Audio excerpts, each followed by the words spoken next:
Hey everyone, it's Kim, Angel Dream Crafts, and I'm here with my third design team project for the month of September for Craft Supplies for You.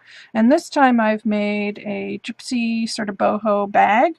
And what I used to make the bag was two of the large Battenberg doilies that Julie sells in her store.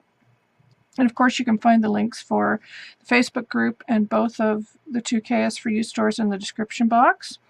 The bag, as I said, was made with the two cream-colored Battenberg doilies, and all I did was put the two together, fold the top down, which you can see here, the edge of the doily, just folded it down, and then I sewed around this way. So very, very easy to put the bag together.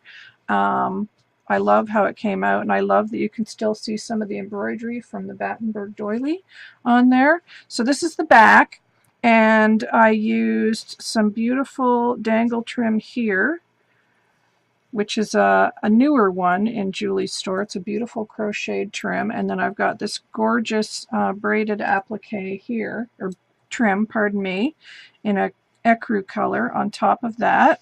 And then coming along the top here on the back, I've got this really pretty bow trim, and then lots of doilies from the mixed doily pack that I've used here. And then I just added a few little ribbon roses and pearls to the center.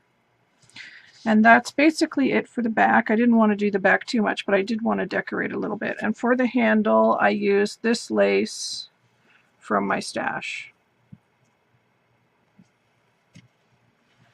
So flipping it over,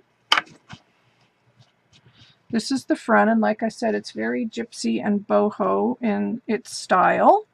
I want to start off sharing this flower here that I made, and I was inspired by Ruby, who is Little Books, and Ruby made some of these beautiful flowers on her channel, so I wanted to give them a try.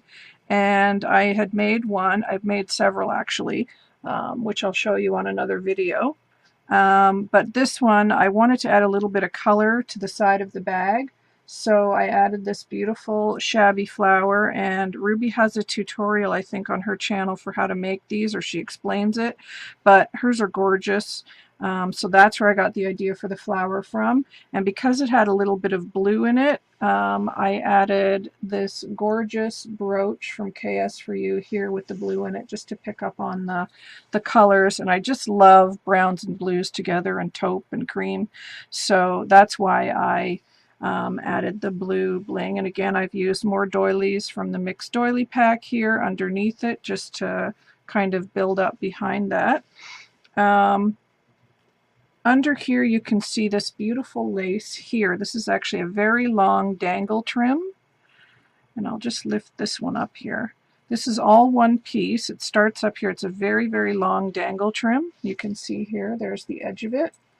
So it's got this beautiful leaf pattern up here, and then it goes down into this gorgeous dangle trim at the bottom.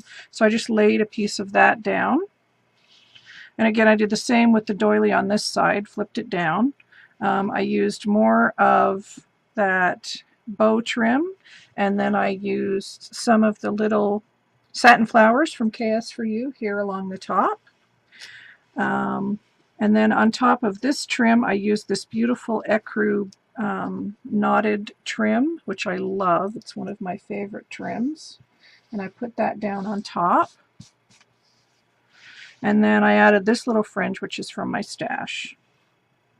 And that's my bag, pretty much. It was really simple to do. It's nice and deep. You can get lots of goodies in there. But it really reminds me of the bags I used to carry when I was in junior high and high school. We used to have fringed bags, so that's kind of what it reminds me of, and I guess I just aged myself, but that's what this reminded me of. Sort of hippie bags, the boho bags we used to carry in the 70s. This is just some vintage trim over here I made a bow out of underneath the flower, and I made the little rolled rose here. And I think that's about it, really.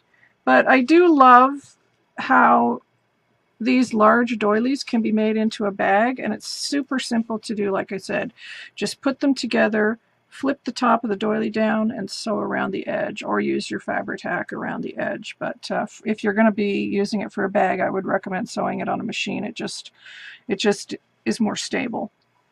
So that's the front, like I said, and then here is the back again. So it looks good on both sides, I think, and of course the gorgeous KS4U fringe trims are the star of the show on this. So that is my third DT project for the month. So stay tuned next month for my DT unboxing and projects next month that I've already started on, which I'm excited about. But that's it for now. Don't forget to check out the Facebook group and both of the store links in the description box below. Let me know what you think, guys. Thank you so much. Bye.